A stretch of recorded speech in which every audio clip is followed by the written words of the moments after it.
Bismillah, Assalamualaikum warahmatullahi wabarakatuh. Baik, kita lanjut materi kita yang kedua, yaitu tentang sistem informasi akuntansi.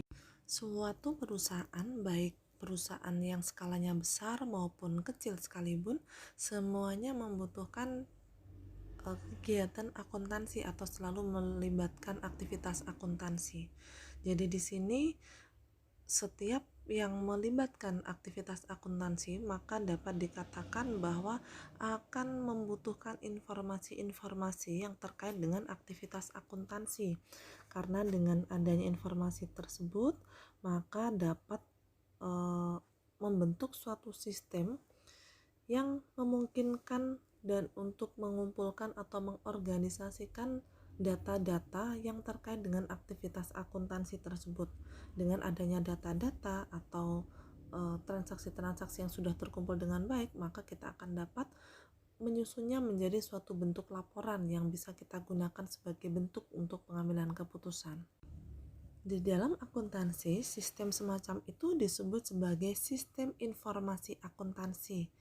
Jadi berdasarkan definisi yang ada, SIA atau sistem informasi akuntansi ini merupakan sebuah sistem dalam akuntansi yang digunakan untuk membantu manajemen perusahaan untuk mengumpulkan data-data keuangan, mengalokasikannya menjadi informasi yang bermanfaat bagi pengguna dan menghasilkan laporan keuangan.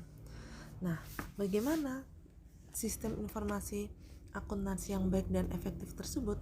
SIA yang efektif akan dapat memampukan manajemen perusahaan dan pihak-pihak yang berkepentingan untuk mendapatkan informasi secara cepat dan akurat mengenai hal-hal yang berkaitan dengan perusahaan, seperti misal ada besarnya kas yang dimiliki perusahaan itu berapa, saldo hutang yang harus dilunasi berapa, aset yang dimiliki, laba yang dihasilkan, dividen yang akan dibagikan kepada seluruh pemegang saham, serta dapat mengetahui aktivitas kinerja dari operasional perusahaan tersebut.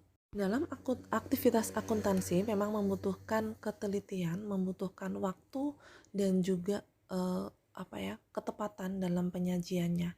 Jadi setiap kali ada transaksi harus segera dicatat, masuk ke dalam jurnal dan lain sebagainya, sehingga nanti di akhir periode akan dapat digunakan sebagai bahan dasar untuk pembuatan laporan keuangan.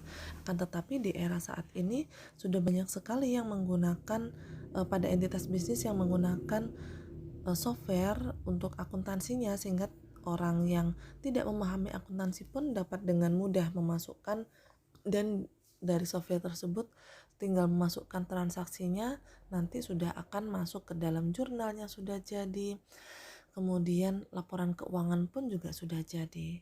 Tetapi di sini walaupun sudah menggunakan software, tetap saja siklus akuntansi dan persamaan dasar akuntansi harus dipahami terlebih dahulu. Penggunaan software akuntansi memang dapat digunakan oleh orang yang non akuntansi atau orang yang bukan asli lulusan akuntansi. Akan tetapi jika aktivitas tersebut dilakukan orang yang tidak begitu memahami aktivitas akuntansi atau tidak memiliki ilmu tentang accounting, secara otomatis transaksi yang dimasukkan hanya sekedar transaksi saja, padahal nanti di akhir pada akhirnya orang tersebut yang memasukkan transaksi tersebut juga harus memahami kemana larinya transaksi yang dia tuliskan tadi, kenapa kok bisa menjadi jurnal dalam bentuk seperti ini, dan apa hubungannya di dalam laporan keuangan, entah masuk ke laporan laba rugi atau masuk ke neraca dan lain sebagainya.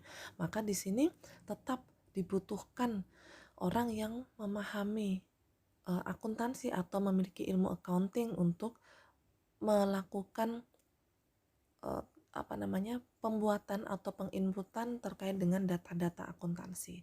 Dalam persamaan dasar akuntansi, pencatatan akuntansi di sini dapat menggunakan akun-akun yang sudah ditentukan dalam ilmu akuntansi.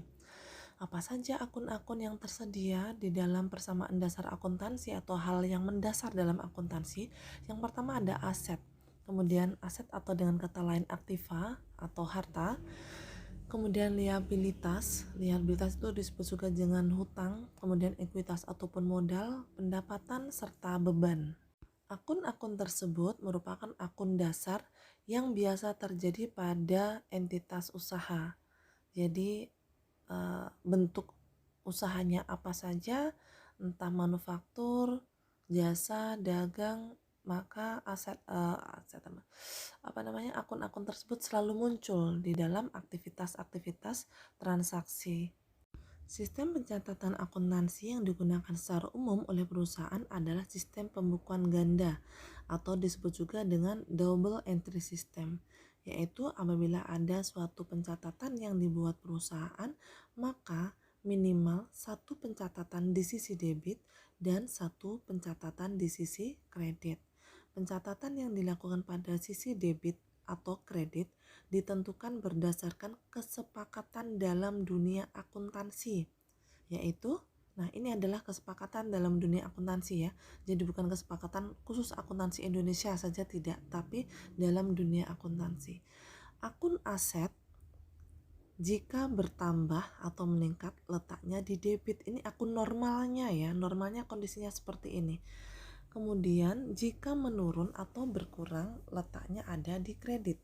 Liabilitas atau hutang jika menurun atau berkurang letaknya di debit, kemudian jika meningkat berada di kredit.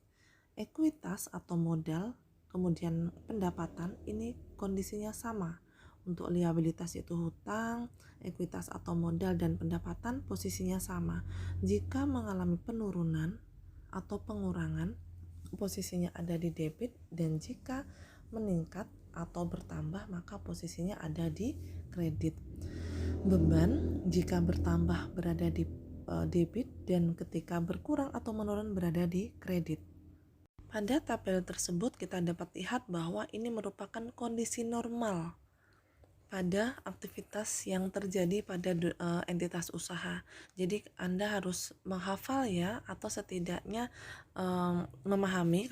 Kalau nggak bisa memahami harus menghafal lah setidaknya gitu.